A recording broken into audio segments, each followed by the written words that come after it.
Assalamualaikum warahmatullahi wabarakatuh. Saya ucapkan banyak terima kasih banyak kepada kawan-kawanku yang sudah meluangkan waktunya untuk menonton video kami, karena pada kesempatan kali ini saya sudah jalan-jalan ya di sekitar lingkungan kami, yang dimana ini kondisinya untuk di tempat kami ini lahan tetangga ada yang selesai membudidayakan cabai, dan di bagian sana itu kan mulsa-mulsa putih itu sudah mulai ditanami kembali tanaman cabai. Nah, bicara tentang tanaman cabai itu sebenarnya kalau di musim-musim kayak gini, musim penghujan khususnya, itu potensi sekali untuk terserang oleh jamur. Ya, jadi jamur yang menyerang pada tanaman cabai itu bermacam-macam ya kan kawan. Tapi yang paling terasa dampaknya itu jamur antraknos ya, yang dapat menyerang eh, buah dari tanaman cabai itu sendiri, yang mengakibatkan harga jual dari cabainya itu sangat turun drastis. Nah, lalu di kesempatan kali ini saya akan menyampaikan penyebab utama mengapa jamur itu muncul. Jadi kawan-kawan, jamur dari tanaman cabai ya yang menyerang yang menyerang tanaman cabai itu sebenarnya itu jamur yang berasal dari lingkungan sekitar, yang dimana jamur itu penyebarannya melalui spora, dan sporanya itu biasanya terletak pada bisa pada tumbuhan-tumbuhan yang terinfeksi, benih yang terinfeksi, ataupun pembawaan dari hama maupun hewan-hewan yang berkeliaran di lingkungan tempat kita budidaya. Nah, oleh sebab itu spora tersebut menyebar, apalagi kondisi hujan kayak gini, penyebaran bisa melalui angin maupun juga melalui air. Nah, jamur itu bisa tumbuh dan berkembang sebenarnya itu disebabkan karena kondisinya mendukung kan kawan ya, kondisi mendukung yang dimana kondisi lembab dan basah itulah biasanya jamur itu bisa tumbuh dan berkembang. Jadi intinya itu kondisinya lembab dan basah, jamur bisa tumbuh dan berkembang secara bagus. Nah, oleh sebab itu kita sebagai seorang petani harus bisa mengupayakan kondisi di mana lahan kita itu jangan terlalu lembab dan juga jangan terlalu basah, karena kondisi lembab dan basah itulah yang mengakibatkan potensi jamur itu bisa bermunculan di tanaman kita. Nah, ini penyebab utamanya ya dari pertumbuhan dan perkembangan jamur itu sendiri.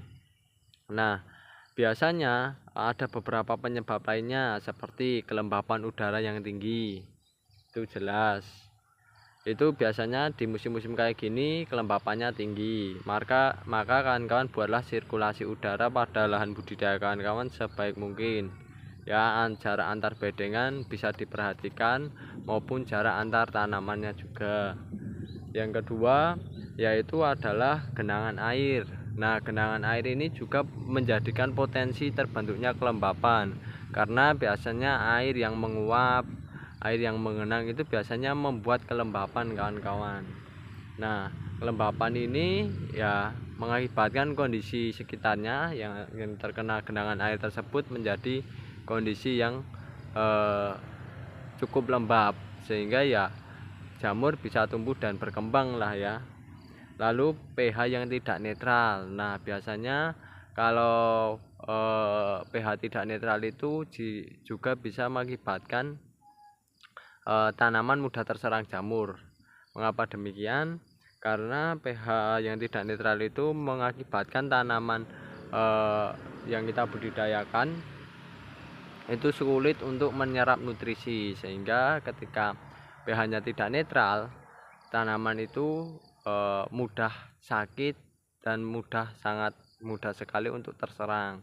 Jadi kondisi-kondisi perubahan cuaca semacam ini mengakibatkan terkadang pH itu tidak netral. Nah, cara menetralkan pH tanah itu bagaimana ya?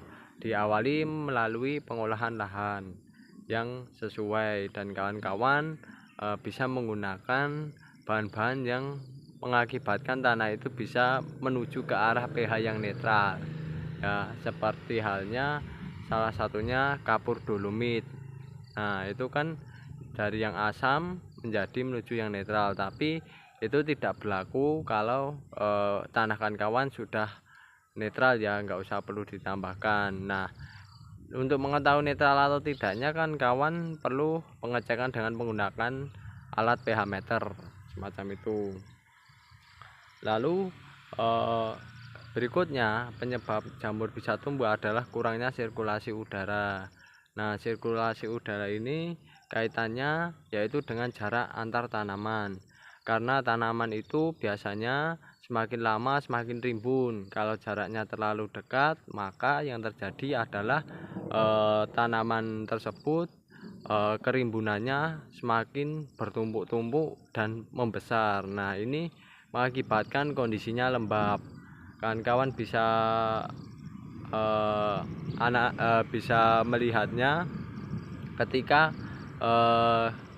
kawan-kawan ibarat berada di bawah pohon, itu kondisinya jauh lebih lembab dibandingkan kawan-kawan jauh dari pohon tersebut. Nah, karena ini tanaman cabai itu menumpuk, maka yang terjadi adalah